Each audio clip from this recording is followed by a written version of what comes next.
നിലവറയുടെ കഥ കടച്ചിട്ട് എന്റെ മുന്നിൽ വന്നു നിൽക്കൂ.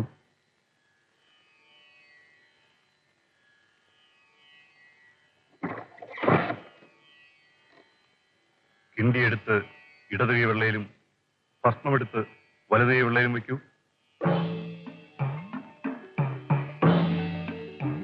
ഇതുപോലെ നിൽക്കൂ.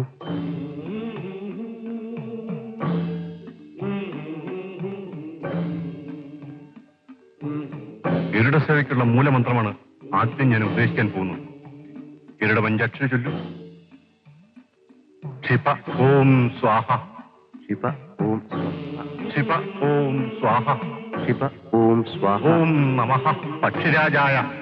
ഓം നമഃ പക്ഷിരാജായ. സർവവിഷഭൂതരക്ഷ.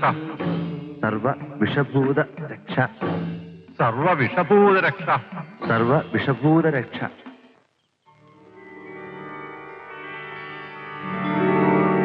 ഞാൻ മരിച്ച് 41-ാം ദിവസം നീ നമ്മുടെ കൊട്ടാരത്തിലേക്ക് ചെന്ന് അറ തുറക്കണം. പീഠത്തിന് മീതെയുള്ള ഉടവാളെടുത്ത് ഗരുഡദേവനെയും മറ്റ് മൂർത്തികളെയും ധ്യാനിക്കണം.